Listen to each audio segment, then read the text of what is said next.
né? Hoje de manhã eu estava no Tecnopuc conversando com algumas pessoas de startup, a moçada que vem de outras áreas, área médica especialmente, área de epidemiologia, tem as startups e não sabem precificar o produto, né? Então a gente tenta, na medida do possível, atender, dar uma atenção para eles nesse sentido. E hoje um gurizão lá falou, puxa, eu saí feliz da vida, não vou citar o nome aqui, mas não tenho licença para citar o nome, mas ele saiu feliz da vida quando a gente bateu um papo e ele teve clareza sobre o que ele pode precificar.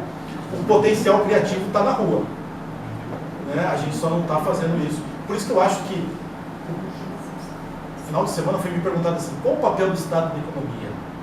O papel do Estado na economia é ser um facilitador. Então o indivíduo, vamos pegar a minha pessoa como exemplo, o indivíduo escolhe a sua vocação, escolhe aquilo que quer realizar na vida. Pode dar certo, pode dar errado, é do jogo. O Estado tem que facilitar, né? O setor público, a sociedade tem que facilitar. Hoje o que nós temos, desde 1937, essa visão de Estado intervencionista. O Estado primeiro escolhe o que você vai fazer. Ó, você vai estudar medicina, você vai estudar engenharia. O Estado escolhe para nós as nossas vocações. Né? Em certo sentido, ele estimula via orçamento as nossas vocações. Não, ele não tá aí, o papel tem que ser inverso. Eu tenho que escolher a minha vocação e daqui a pouco, se eu quiser ser artista, né, eu tenho que encontrar facilidades e não dificuldades a partir do Estado. Né? Se alguém privado quiser investir na minha arte, não vai ser o Estado que vai ficar enchendo a paciência, dizendo que não, que vai ficar tributando. Né? Ele tem que facilitar esse acordo. Né? Você está interessado em arte, eu sou um artista, nós vamos nos entender. Ah, mas o que a gente está precisando? A gente está precisando talvez de um contrato jurídico. Isso o Estado vai atender a gente. A gente está precisando talvez de um espaço. A gente pode até intermediar esse espaço junto, né? Vai ser a rua, vai ser o meio da rua, junto ao Estado. O Estado tem que facilitar a vida.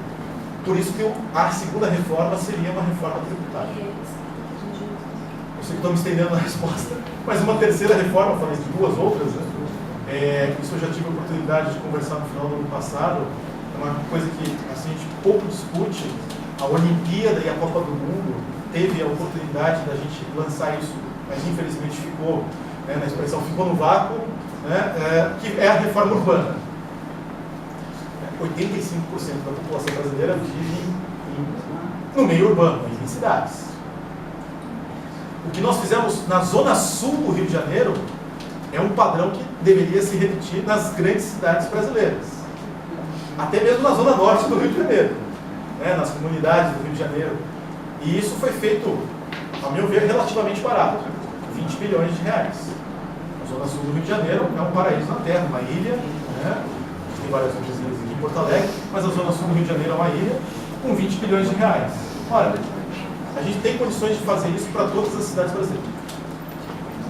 Uma espécie de crítica, os 400 bilhões do BNDES, se investidos numa reforma urbana nas cidades brasileiras, nas cidades do Nordeste, nas cidades do Centro-Oeste, né, faria com que o padrão de vida do Brasil se elevasse e a gente romperia com essa história da substituição de importações, da industrialização rápida e massiva, na qual a gente dividiu a cidade no meio. Quem está na periferia está no emprego informal, está longe dos serviços públicos. Quem está no centro da cidade está no emprego formal, está nos serviços públicos. A gente tentaria eliminar esse vício de origem da industrialização brasileira através da reforma urbana. É discutir transporte, é discutir saneamento, né, principalmente. Tem uma série de outras perguntas, né? Mas vou abrir um pouquinho para o pessoal também. Alguém tem alguma pergunta? Gustavo? Eu tenho uma pergunta, Gil, pode ser? Não, assim, ó, assim, ó, tu fez eu notei assim que tu enfocou a questão que é importante, a reforma da Previdência agora, né? Como, uma vez que foi a opção do governo.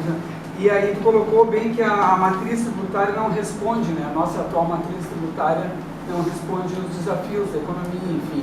Existe toda uma discussão da questão da matriz tributária que depois de ela aprovada, haveria um aumento até da arrecadação, no sentido que haveria uma justiça fiscal, né, das alíquotas, enfim. Não seria o caso, né, de se implantar primeiro uma reforma da matriz tributária antes de fazer uma reforma da Previdência, no sentido que a arrecadação em tese poderia aumentar?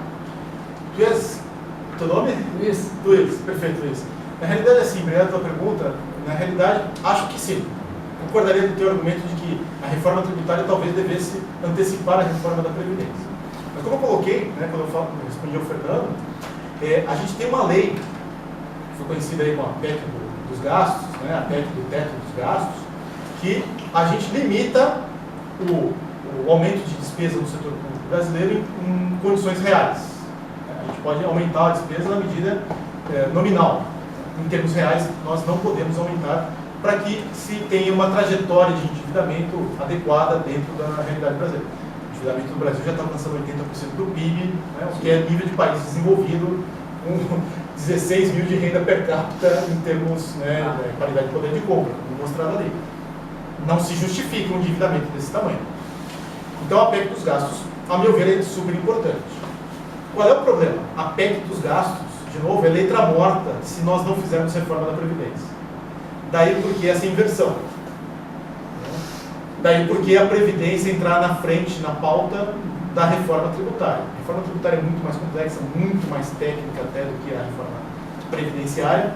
Então a reforma previdenciária na frente da reforma tributária, a meu ver, é justificada em função da necessidade de limitar o endividamento do setor público brasileiro, da necessidade de se cumprir a PEC dos gastos e da necessidade da gente corrigir, né, em última análise, uma necessidade até moral, da gente corrigir o fato de que nós temos uma previdência que é totalmente desigual entre os brasileiros. Né? Grosso modo, nós temos 4 previdências no Brasil. Nós temos uma previdência do setor público civil, nós temos uma previdência do setor público militar, nós temos uma previdência rural, trabalhador rural, e nós temos uma previdência para o trabalhador urbano, não do setor público, trabalhador urbano privado. Grosso modo, são N previdências, que tem cláusulas especiais, professores, categorias, etc. Me parece totalmente injusto. Se você quer uma sociedade, como diz a Constituição, né, com que todas as pessoas, todos os cidadãos sejam iguais perante a lei, começa por aqui. O atendimento na idade inativa deveria ser idêntico entre a população. Cada um, claro, com as suas condições, com as suas capacidades produtivas, mas o esquema geral deveria ser único. Então eu vejo a necessidade da reforma da Previdência antes da reforma tributária, pela necessidade da PEC dos gastos, por necessidade de limitar o endividamento e também pela necessidade moral, né, que é equalizar a sociedade brasileira. Reduzir a receita hoje para aumentar a despesa hoje para aumentar a receita amanhã. Eu não sou o primeiro a afirmar isso, né? E eu concordo com esse argumento. A Previdência Social brasileira é uma bomba de desigualdade. Ela cria uma desigualdade imensa dentro da nossa sociedade. Mais uma pergunta. Boa, Gustavo. Pois não. Evaldo, bem, obrigado pela sua apresentação aqui, como não poderia deixar de ser, foi extremamente provocativa, quando começou lá nos anos 80.